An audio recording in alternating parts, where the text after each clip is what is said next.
Hello friend, कैसे हो आप सब लोग। उम्मीद है कि आप लोग अच्छे होंगे। बोल्ड चक कुकिंग में आपका स्वागत है। दोस्तों, आज मैं बनाने वाली हूँ भरवा करेला। तो चलिए स्टार्ट करती हूँ भरवा करेला विथ अम्बी के साथ।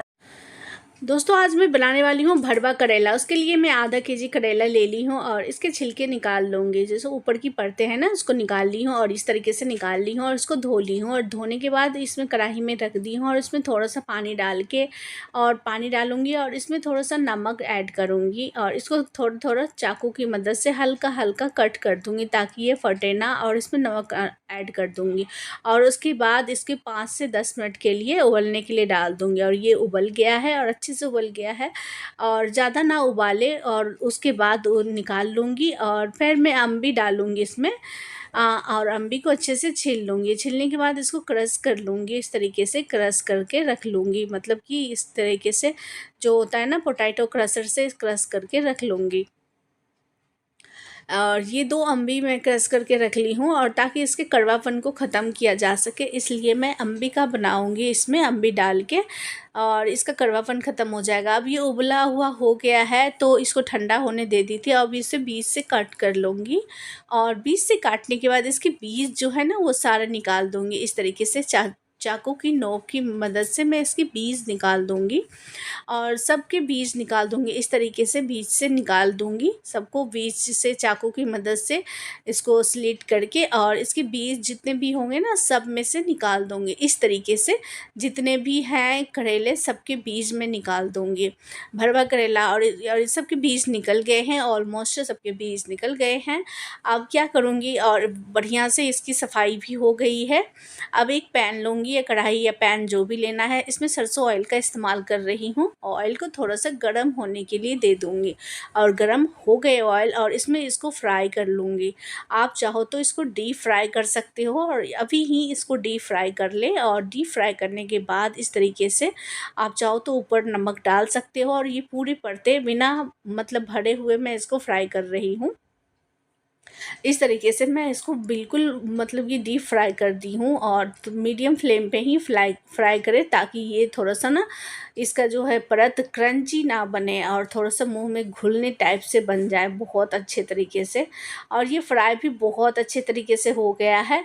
अब ये जो ऑयल है ना, ये ऑयल को फेंकेंगे नहीं और ये फ्राई हुआ हो गया है, ऑलमोस्ट हो गया है सबको। मैं इस तरीके से एक एक करके सबको मैं निकाल रही हूँ और निकालने के बाद इस तरीके से मैं दिखा रही हूँ। इस तरीके से देखने के बाद ऑयल को देखिए किस तरीके से फ्राई हो गया है।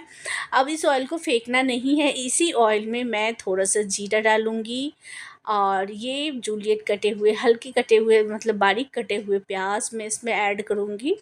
देखिए थोड़े से हरी मिर्च डाली हूँ। अब लहसुन अदरक डालूँगी, कटे हुए लहसुन और अदरक डालूँगी और बारीक कटे हुए प्याज मैं इसमें डालूँगी। 2 बड़े साइज़ के बारीक कटे हुए प्याज है जिसको इसमें मैं डाली हूँ और इसको मिक्स करूँगी। और मिक्स करते हुए इसको प्याज को हल्का सुनहरा होने तक इसको भूनेंगे। और यहाँ पे मैं नमक डालूँगी स्वाद के अनुसार, जो मसाला भून जाए उसके अनुसार मैं नमक डालूँगी। तो यहाँ पहले भी मैं नमक डाल चुकी थी। अब ये स्वाद के अनुसार यहाँ सारे मसाले ऐड करूँगी। 1 चम्मच मैं हल्दी पाउडर डाली हूँ और आधा चम्मच में मिर्च पाउडर डाली हूँ और जीरा पाउडर डाली हूँ और 1/4 टीस्पून जीरा पाउडर, 1/4 टीस्पून काली मिर्च पाउडर और 2 चम्मच मैं यहाँ पे धनिया पाउडर में डालूँगी। और फिर से मैं यहाँ पे मतलब कि ये जो होता है ना अचारी मसाला वो मैं ऐड कर रही हूँ। आधा चम्मच के करीब मैं अचारी मसाला ऐड की हूँ और सबको मैं भून रही हूँ। इस तरीके से भून, हल्का सा पानी ऐड करूँगी ताकि ये सारा मसाला भूनने में आसानी से भून जाए, बहुत अच्छी तरीके से भून जाए। अब ये अम्बी को जो मैं 2 अम्बी क्रश करके रखी थी ना, वो अम्बी को भी मैं मसाले के साथ भून लूँगी। अब इनका टेस्ट बहुत ही गज़ब का आने वाला है दोस्तों। ये अम्बी डाल के इस तरीके से भून के बनाओगे ना करेला तो कड़वा तो लगेगा ही नहीं। पहली बात तो ये है, इसका कुछ भी चीज़ें कड़वा नहीं लगेगा। और मसाला इतना टेस्टी बन के रेडी होगा ना, इतना टेस्टी कि आप खाते ही कहोगे 2-4 रोटी और खा ले एक्स्ट्रा। और बहुत ही टेस्टी वाला बन के रेडी होने वाला है इस तरीके से। और आप चाहो तो बहुत जगह ना वो जो छिलके होते हैं ना वो भी डाल दिए जाते हैं। तो आप वो भी डाल सकते हो, लेकिन यहाँ अम्बी डाल रही हूँ। और मसाला को ठंडा करके अब मैं इसमें भर रही हूँ। पहले मैं इसको फ्राई कर ली हूँ और फिर मसाला को भून ली हूँ, फिर ठंडा करके इसको भर रही हूँ। सारे मसाले को इस तरीके से मैं इस तरीके से भर लूँगी सब में। और बिल्कुल ओवरलोडेड मसाला मैं भर रही हूँ, और मसाला बिल्कुल चिपके रहेंगे, गिरेंगे नहीं। और ऊपर से जो भी मसाला है लोडेड, और इसको दबा के मैं रख दूँगी। और ऊपर से धागे बांधने की अब ज़रूरत नहीं है, क्योंकि मैं इसको पहले से डीप फ्राई करके रख दी हूँ। अब इसको थोड़ा सा शैलो फ्राई करना है, हल्का सा। सबको मैं इस तरीके से चाकू मतलब कि चम्मच की मदद से ही, मैं इसके स्पैचुला की मदद से ही मैं भर लूँगी। और क्योंकि ये मसाले थोड़े स्पाइसी होते हैं, मैं हाथ की मदद से नहीं भर रही हूँ। और इस तरीके से भर भर के सबको मैं इकट्ठा करके एक साइड साइड में रखती जाऊँगी। इस तरीके से जितने भी हैं सबको मैं भर चुकी हूँ, मैं भर लूँगी। इस तरीके से देख रहे हो सबको। और इस तरीके से भरते हुए मैं बहुत आसानी से भरा जाएगा, कोई भी दिक्कत नहीं होगी भरने में। और इतनी टेस्टी लगेंगे दोस्तों कि कुछ कहने का नहीं। और मैं ये देखो सबके इस तरीके से ना भरते जाओगे। छोटे करेले होंगे ना, वो भी भरने में बहुत आसानी होंगे। करेली जो आते हैं ना, छोटे छोटे करेली, उसके तो और भी आसानी से आप भर लोगे, बहुत छोटे छोटे। मैं तो थोड़े से बड़े साइज़ का करेला लाई थी, और जिससे भरवा करेला बनाने में बहुत आसानी होता है। आप चाहो तो इसके छोटे छोटे पीसेस वगैरह भी कर सकते हो, लेकिन मुझे पीस नहीं करना है, इस तरीके से ही रखना है। इस तरीके से भर के अब 2 और बच रहे हैं, 2 और बच रहे हैं, 2 और को भी इसी तरीके से मैं भर लूँगी। और बहुत ही आसानी से भरा जाता है, और इतना टेस्टी बन के रेडी होगा दोस्तों। और ये अंदर तक मसाला चला जाता है, क्योंकि मैं चाकू इसकी जो स्पैचुला को मैं अंदर तक देखो इस तरीके से मसाले को अंदर तक फिल कर रही हूँ। तो ऐसा नहीं कि मैं स्पैचुला की मदद से भर रही हूँ तो ये अंदर नहीं जाएगा, नहीं, ये पूरा मसाला ओवर अंदर तक जाता है। और इसके बाद भी कुछ मसाले बच जाते हैं, तो ऊपर से मैं डाल दूँगी। मसाले जो बच जाते हैं इसको ऊपर से मैं डाल दूँगी। और ये इसको ज़्यादा पकाना नहीं है, ज़्यादा पक जाने के बाद हल्का गल जाएगा तो अच्छा नहीं लगेगा टेस्ट। अब मैं कढ़ाई गरम कर लूँगी, और इसी गरम कढ़ाई में हल्का सा और मैं शैलो फ्राई कर दूँगी। इसको थोड़ा सा और फ्राई कर दूँगी, 1-2 मिनट के लिए और लगा दूँगी। इससे क्या होगा कि टेस्ट जो इसका जो और होगा ना, और इन्हेंस हो जाएगा टेस्ट। आप चाहो तो ऊपर से आप दही का तड़का लगा सकते हो, और इस तरीके से आप करेला बेदर्दी भी बना सकते हो इसी तरीके से।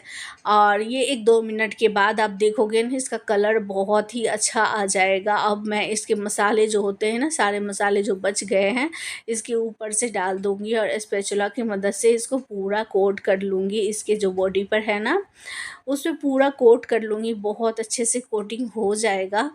इस तरीके से कोटिंग होने के बाद बहुत ही टेस्टी लगेगा। अब गैस की फ्लेम करूँगी बंद, और 1-2 मिनट हो ही गए हैं।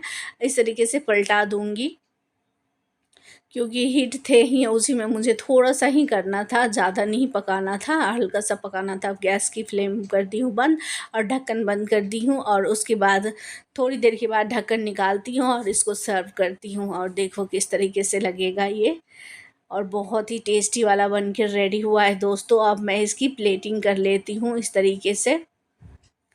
और ये देखिए इसकी प्लेटिंग कर लेती हूँ, और एक एक करके मैं इस प्लेट में निकाल लूँगी, और इसकी प्लेटिंग बहुत अच्छे से हो जाएगी।